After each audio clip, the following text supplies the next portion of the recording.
Dear friends, आज हम बात करने वाले हैं यूपी ट्रिपल एससी की अहम बैठक जो आज 29 जुलाई 2020 में हुई।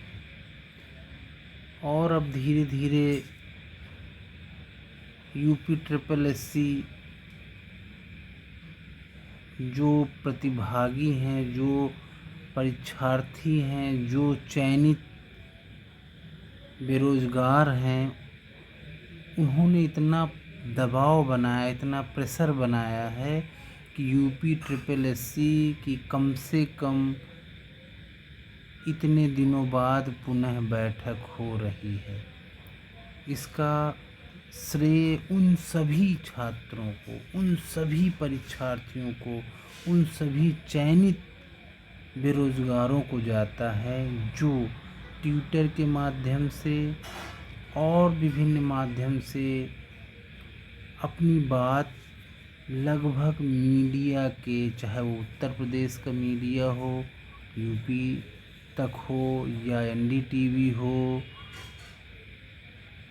या अन्य चैनल हो, अपनी बात, लल्लन टॉप हो, अपनी बात हर जगह पहुंचा रहे हैं। तो निश्चित रूप से या कुछ महत्वपूर्ण पदों पर बैठे हुए मंत्री और प्रशासन के वरिष्ठ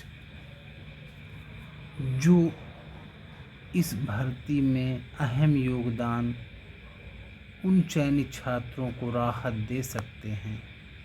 राहत नहीं, एक अधिकार की बात है, जो सब कुछ करने के बावजूद भी लगभग 1 साल से, यदि हम विलेज डेवलपमेंट ऑफिसर 2018 परीक्षा की ही बात लें, एग्ज़ाम की, तो उसके रिजल्ट आए लगभग 1 साल हो गया।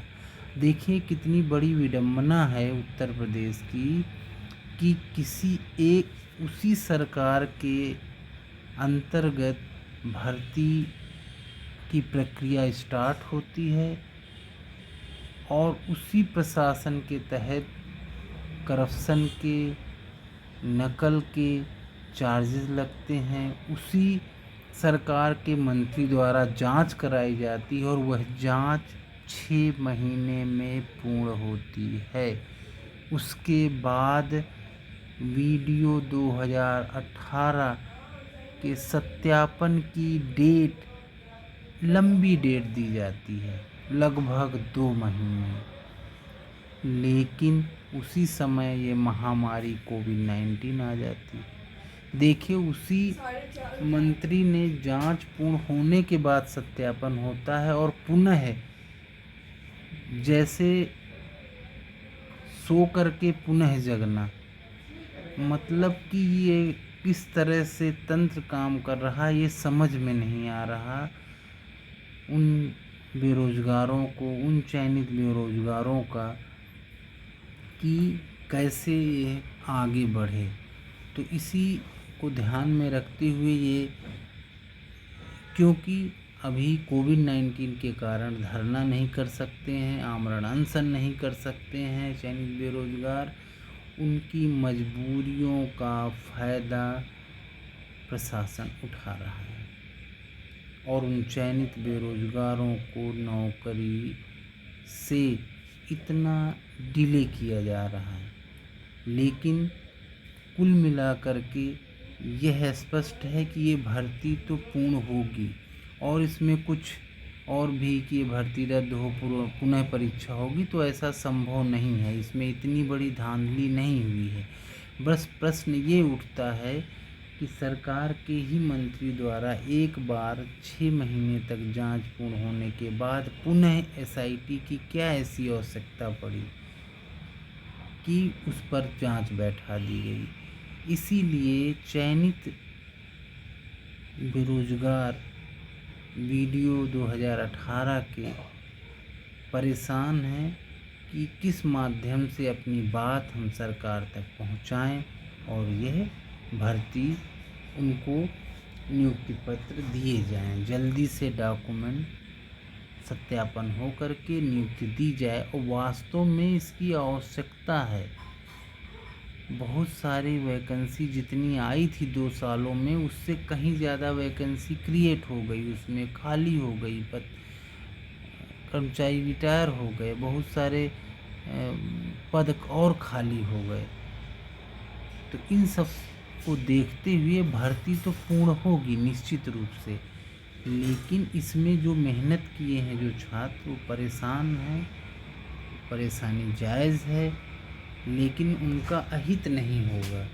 ये तो निश्चित है ये भर्ती होगी, लेकिन कब होगी ये अभी भी असमंजस की स्थिति है कि SIT जांच अपनी रिपोर्ट कितने दिन में सबमिट करेगी। कभी कभी पेपर में, प्रिंट मीडिया में आता रहता है कि जांच गति पकड़ रही है, 15 अगस्त तक पूर्ण हो जाएगी। कभी कभी आता है कि 20 अगस्त तक हो जाएगी, कभी 5 अगस्त तक। तो ये निश्चित डेट निर्धारित नहीं है। ये है शासन में और UP-SSSC के उन वरिष्ठ अधिकारियों से ही आश्वासन देने से सुनिश्चित हो सकता है कि ये भर्ती कब तक होगी। तो इन सबको ध्यान में रखते हुए यह अभी बैठक 29 जुलाई 2019 को हुई। इसमें वीडियो की कोई बात नहीं की गई है, फिर भी कम से कम बैठकों का दौर शुरू हो गया है, तो निश्चित रूप से यह आगे बढ़ेगी। मेरा यही सभी अभ्यर्थियों से, चयनित अभ्यर्थियों से आह्वान है कि वो अपने अपने स्तर पर जो व्हाट्सएप ग्रुप बना रखे हैं उससे अपनी बात हर जगह पहुंचाते रहें। ये निश्चित रूप से निराश न हो, हताश न हो, आशान्वित रहें और यह भर्ती होगी। और ये उम्मीद है कि यह अगस्त में यह जांच सबमिट हो जाएगी। तो यह निश्चित रूप से जो जिला पंचायत के जो चुनाव आने वाले हैं उससे पहले उम्मीद की जा रही कि ये भर्ती की नियुक्ति, सत्यापन और नियुक्ति हो जाए और होगी, ऐसा हमारा विश्वास है। तो इसी के साथ हम फिर नए वीडियो में कुछ और नई खबरों के साथ आपके बीच उपस्थित होंगे। हमारा चैनल सब्सक्राइब करिए, सुनिए। धन्यवाद।